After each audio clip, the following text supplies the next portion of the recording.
Tout d'abord, avant de commencer cette vidéo, je tiens à apporter quelques informations. Comme je l'ai déjà dit dans une précédente vidéo et dans une publication, ces vidéos que je publie en ce moment ont été tournées en hiver. Et en Russie, c'est compliqué compte tenu de la température. C'est la raison pour laquelle j'ai fait plusieurs vidéos en intérieur et ce n'est pas très facile non plus, dû au droit à l'image, et la plupart du temps, je dois filmer l'intérieur de propriétés privées, comme les marchés couverts.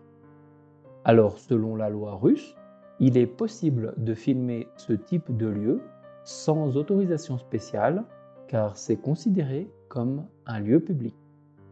Mais compte tenu de la situation actuelle et des tentatives d'attentats sur le territoire russe, de nombreux propriétaires et leurs équipes de sécurité privée sont un petit peu sur les nerfs quand on arrive dans ces lieux avec une caméra à la main. C'est pour cette raison que ces épisodes, filmés en intérieur, sont très brefs et parfois filmés discrètement ou souvent avec un zoom sur des étals, des produits, mais très peu d'images présentant une vision globale de l'architecture. Maintenant, vous comprenez pourquoi. Cette vidéo est en deux parties. La première partie de la vidéo concerne l'histoire et le fonctionnement de ce marché. La deuxième partie de la vidéo, quant à elle, est la visite que j'ai faite récemment de ce marché pour que vous puissiez le voir à quoi il ressemble aujourd'hui. Vous pouvez utiliser le chapitrage de YouTube ainsi que les liens dans la description pour pouvoir vous orienter dans cette vidéo. Et comme pour la première partie, il est très difficile de trouver des vidéos d'époque sur ce marché, j'ai préféré, au lieu de vous laisser un fond noir et de temps en temps vous faire apparaître quelques photos, illustrer cette partie grâce à des archives historiques de vidéos sur la Russie tsariste, ainsi que quelques archives de l'Union soviétique et des vidéos du début des années 90 en Russie. Bonjour à tous. Aujourd'hui, nous allons parler du marché de Oussachovski, qui est un des plus anciens marchés de Moscou avec le marché de Danilovski. Il est un petit peu moins populaire que le marché de Danilovski, mais il se situe dans un des quartiers les plus huppés de la capitale, le quartier de Ramovniki, et c'est la raison pour laquelle il est très connu des Moscovites. Le marché Oussachovski a été ouvert pour la première fois dans le quartier de Ramovniki avant la Deuxième Guerre mondiale de manière officielle. Mais l'histoire du marché, quant à elle, remonte au XIXe siècle, à l'époque où des marchands, les frères Oussatchov, y avaient une importante activité, et c'est en leur honneur que la rue Oussachovski a été nommée là où se trouve actuellement le marché. Le marché Oussachovski et les frères Oussatchov, c'est vraiment une référence dans le commerce à Moscou, car c'est le premier marché et les premières personnes qui ont reçu des certificats de commerce de la ville de Moscou en 1879. C'était donc les frères Oussatchov, Nikolai Pavlovitch, 49 ans, et Alexandre Pavlovitch, 47 ans. Ils sont issus de l'ancienne classe marchande et vivaient dans le quartier Arbat, très au centre de Moscou, quartier historique très prisé aujourd'hui des touristes, près de la petite paroisse de l'église Saint-Nicolas de Plotniki, qui malheureusement aujourd'hui ne peut pas être visitée car elle a été dynamitée par les bolcheviks au début de l'URSS. Ils font donc du commerce dans ce petit quartier sous le nom de la société Frères Oussatchov et vendent des produits de Mascatial sur un Mascatial Niriat. Alors, un riad, c'est l'équivalent un petit peu d'un marché ou d'une foire, et j'ai pas vraiment trouvé d'équivalent en français pour parler des produits Mascatiel, donc j'ai demandé à plusieurs Russes qu'est-ce que c'est ces fameux produits de Mascatiel qu'ils vendaient. Et là, j'ai fait bugger pas mal de monde.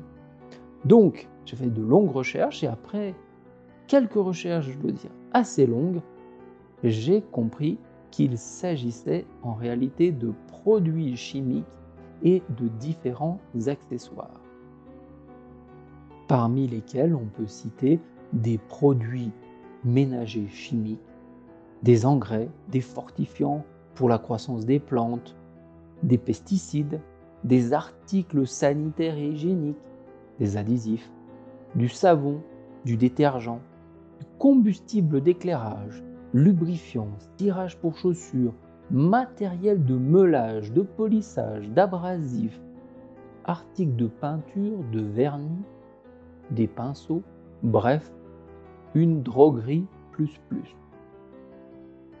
Je n'ai malheureusement pas pu trouver de photos d'époque permettant d'illustrer les deux frères Oussatchov, mais il faut savoir que ces deux personnes ont eu également des fonctions importantes dans la politique de la ville de Moscou. Alors revenons au marché Oussatchovski, qui quant à lui est apparu seulement sur les cartes de Moscou en 1934 pendant la période soviétique. En réalité, il s'agissait d'un lieu où on pouvait trouver de simples tréteaux de bois où les paysans venaient des régions voisines pour vendre leurs marchandises. Le marché a existé sous ce format pendant environ 40 ans. Et c'est en 1974, un petit peu à peu près à la même date, que le marché Danilovski, qu'il y a eu pour le marché Oussatchovski la première reconstruction et donc la création d'un bâtiment pour faire un marché couvert de Oussatchovski. Et donc c'est à ce moment-là que le marché Oussatchovski a commencé à ressembler davantage à un marché typique couvert de l'URSS. Mais voilà, si on doit dire un petit peu sur ce qui était vendu dans ce marché, c'était l'ensemble des produits ressemblait plutôt à ce qu'on pouvait trouver dans les marchés de province et ça n'a pas beaucoup changé. On échangeait donc de la viande, du poisson, des légumes, des fruits. Et pendant les années de la perestroïka, c'est-à-dire dans les années 80, lorsque l'URSS a permis les initiatives individuelles pour la création d'entreprises, et jusqu'au début du XXIe siècle, ce marché a connu des moments, dirions-nous, difficiles. Quand je dis difficiles sur ces années-là, c'est de la criminalité, des marchés illégaux, ainsi que des fortes rotations des personnes dirigeantes, etc. Mais le marché n'a pas été fermé.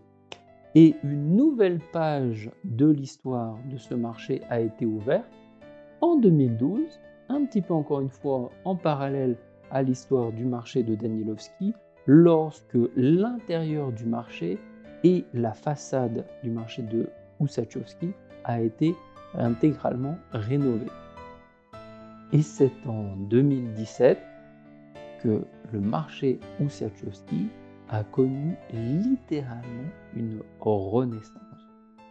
Le marché a subi une reconstruction totale, un deuxième étage dans ce marché est apparu, les locataires du marché ont changé, l'aire de stationnement a été élargi et surtout le style lui-même a complètement changé. Aujourd'hui, dans le marché Oussatchovski, vous pouvez toujours acheter des produits frais auprès de producteurs locaux, mais il existe également un grand nombre de restaurants, plus une petite aire de restauration avec des tables. Le marché est devenu un vrai lieu à la mode pour les moscovites où on peut avoir de nombreux événements, des concerts et autres célébrations. Le marché Oussatchovski est divisé en plusieurs zones. Donc on va avoir un côté plutôt fromage, un côté on va retrouver du thé, et en fait, si vous voulez, tous ces stands de nourriture sont assez séparés. C'est-à-dire qu'on ne va pas avoir, comme historiquement ce qu'on trouvait dans les marchés de Russie, un mélange entre les légumes, les fruits, la viande. Ici, vraiment, tout est vraiment sectorisé. Au centre de ce marché se trouvent des tables où l'on peut s'asseoir et manger en toute tranquillité. Alors, j'étais assez surpris, car les prix de ce marché ne sont pas aussi élevés que ce que l'on pourrait s'attendre pour un tel endroit. On est à Khamovniki, dans un quartier quand même très huppé. Et en plus, il existe même des offres spéciales, en particulier de la part de la société Miratorg, grand producteur de viande russe, qui offre un café et un burger pour la somme de 199 roubles. C'est à peine plus de 2 euros. C'est vraiment pas cher pour Moscou. Un café, un burger à Moscou, en général, il vaut mieux plutôt payer le double ou le triple, en général. Mais c'est une offre qui est faite spécialement pour les personnes qui travaillent à proximité du marché de Oussachevski. Vous pouvez également dans ce marché trouver des choses que l'on trouve rarement à Moscou, notamment des produits sous sanction. Mais on n'en dira pas plus. Élément important de cette vidéo, le marché Oussachevski est une entreprise, aujourd'hui propriété privée. Le propriétaire du marché Oussachevski est M. Goryainov Mikhail Vladimirovich, qui est un homme d'affaires très important en Russie. Il dirige le groupe Grem Group Immobilier, qui est connu pour la mise en place de grands projets dans le domaine de l'immobilier commercial. Évidemment, cette vidéo n'a pas été sponsorisée par la société Grem Group ni M. Goryainov. Donc ce n'est pas un placement de produit. La partie historique et de présentation de ce marché étant terminée, on passe à la visite. On est ici à Khamovniki. Khamovniki, c'est un des quartiers du sud-ouest de Moscou, assez chic. Il y a pas mal de Mercedes, de Porsche Cayenne dans le coin. C'est un quartier assez prisé quand même. Voilà, si vous voulez faire un investissement, on va dire coûteux, il faut acheter un appartement à Khamovniki. Mais là, nous, ce qui nous intéresse, c'est le petit marché qu'il y a à Khamovniki. Ce marché s'appelle Oussachevski Rynok. C'est un très très vieux marché russe qui a été inauguré en 1934. Le début du marché, c'est 1934. Et après, l'infrastructure qui a été créée, là, que l'on voit, elle a été créée dans les années 1960 et puis un petit peu rénovée au cours du temps. Donc on va aller visiter ce marché. C'est un marché couvert avec, pareil, un petit peu dans la même idée que Danilovski Rynok, c'est-à-dire avec des fruits, des légumes, beaucoup de produits de l'agriculture et de la gastronomie russe. Alors voilà, on est sur une autre ambiance quand même. On a beaucoup d'étals en fait que l'on peut voir ici du haut. Donc avec pas mal de cafés à droite à gauche. Mais voilà, la base normalement de ce marché, la base ici, c'est normalement un marché. Voilà, donc on voit les étals de fromage, on voit les étals là-bas un petit peu de viande, on essaiera de s'y rapprocher un petit peu. Mais voilà, avec le temps en fait, ce marché a changé un petit peu en ce qu'ils appellent aujourd'hui un food court. C'est-à-dire qu'on va avoir une petite partie bar et puis différents types de cuisine à droite à gauche. Donc là par exemple on a un restaurant qui s'appelle Syrovarnaya qui est très très populaire en Russie. C'est le groupe Novikov et Syrovarnaya c'est un petit peu l'équivalent on va dire de la cave au fromage, le nom de ce restaurant.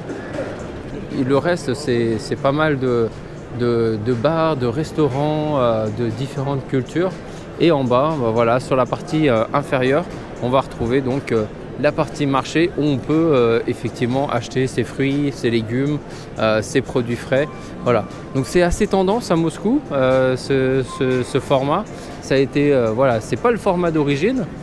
Et donc c'est un format, on va dire, assez tendance avec des produits très qualitatifs, notamment au niveau des fruits secs, etc. Donc ça vient essentiellement des pays qui sont tout autour de la Russie, qui importent donc ces produits d'extrêmement bonne qualité, que ce soit d'Azerbaïdjan, d'Arménie ou même de Géorgie. On va essayer de se rapprocher un tout petit peu plus des étals pour vous montrer ce qui existe ici au marché Oussachovski. Dans le marché Oussachovski, donc on peut retrouver une boisson qui est très populaire en Russie qui s'appelle le kéfir. Donc kéfir, c'est du lait fermenté, voilà, donc qui est très populaire, que les gens consomment ici souvent au petit déjeuner. On va avoir des types de crème fraîche différentes qu'on appelle ici smetana, c'est un petit goût différent, c'est ce qu'on appellerait la crème sour. On a le tvorog qui est très populaire, qui est une espèce de sérac, quelque chose de genre. Et puis différents types de yaourt. Et puis ce qu'on appelle en Russie, on appelle ça le gratin. C'est une espèce de petit gâteau à base de tvorog et de farine gratinée. Et puis il y a Ryazhenka qui est également un produit dérivé du lait. Voilà. Et puis à côté, on va retrouver pas mal de fromages, voilà, différentes régions. Donc du fromage Sulugumi. Ce fromage, c'est un fromage qui est originaire plutôt proche de la Géorgie. Voilà. Donc là, on a de la crème fraîche, ce qu'on appelle slivki en Russie, et puis du lait frais. Voilà. Et puis après, voilà, différents types de fromages originaires de Russie. On a quelque chose qu'on appelle matsoni. Matsoni, c'est très populaire, ça vient d'originaire, c'est une espèce un petit peu de crème fraîche épaisse, un peu piquante, pétillante, en fait, il y a des petites bulles dedans. Ça vient de Géorgie, c'est très populaire, dans le sud de la Russie également, dans les régions du Caucase. Donc voilà, on a donc matsoni et le fromage Sulugumi. C'est les deux ingrédients essentiels pour faire le plat géorgien très populaire, une petite tarte au fromage qui s'appelle khachapuri. Khachapuri pour adjarski, khachapuri pour différentes sortes. Mais voilà, donc c'est essentiellement avec ces deux ingrédients-là. Et puis après, on a des feta qu'on peut rajouter également pour faire ce genre de gâteau. Alors au niveau des rayons, des produits de la mer, on a donc également un homard, on a pas mal de coquilles Saint-Jacques, mais aussi des oursins. Alors ce qui est très intéressant, c'est l'effet qu'ils ont fait, c'est qu'il y a un petit effet comme de cascade, on voit l'eau qui passe à travers en fait, à côté. Et on peut voir donc voilà derrière donc des oursins, c'est la saison. Donc ici, on l'aura reconnu, c'est des crabes du Kamchatka, ici vivants,